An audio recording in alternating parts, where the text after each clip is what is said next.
প্রিয় বন্ধুরা, প্রতিটা মানুষের জীবনে যে মানুষগুলা থাকে, প্রিয় এই মানুষগুলা যদি সবসময় তাদের পাশে থাকে এবং যদি সবসময় তাদের কাছে থাকে, তা ওই প্রিয় মানুষটার জন্য প্রিয় মানুষটাকে সে ভালো লাগে। আর প্রিয় মানুষটা যদি তার কাছ থেকে যদি দূরে সরে যায়, তো ওই প্রিয় মানুষটা সবচেয়ে বড় দুঃখ হয়ে যায় এবং কষ্ট হয়ে যায়। কত কিছু আছে যে প্রতারক এবং ধোঁকাবাজ, যে একটা সময় যারা বলে যে আমি তোমাকে ছাড়া অন্য কাউকে চাই না, শুধু তোমাকে চাই, পরে আর একটা সময় সে আমাকে ছেড়ে, আপনাকে ছেড়ে, সবাইকে ছেড়ে সে অন্য আরেকজনের কাছে চলে যায়। আসলে সে হলো একজন প্রতারক, সে একটা ধোঁকাবাজ, সে একটা হলো প্রতারক চক্রবাজি। এই প্রতারক চক্রবাজেরা আজকে আমাদের পুরুষের জীবন নিয়ে তারা খেলা করে, পুরুষের জীবন নিয়ে তারা লড়াই করে, একটা পুরুষের জীবন তারা নষ্ট করতে তারা কোনো ভেদাভেদ করে না।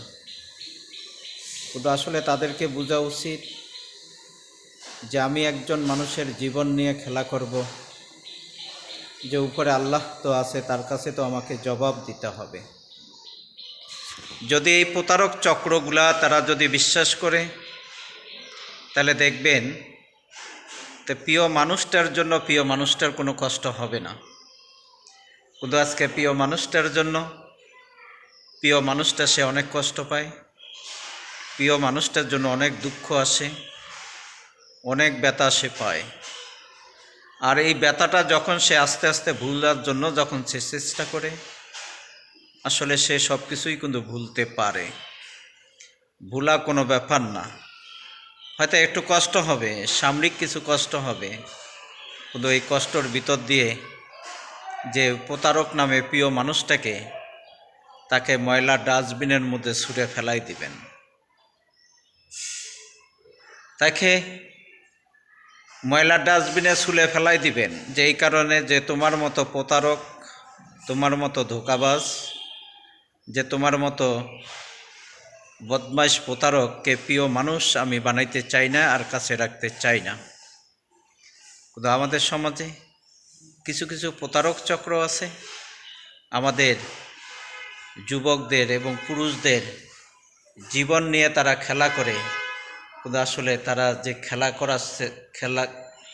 খেলতে চেয়েছিল, আসলে সেই পুরুষের সাথে তারা খেলতে পারে নাই, কিন্তু তার জীবনে সবচেয়ে বড় কষ্ট এবং ধোঁকা নেমে আসে।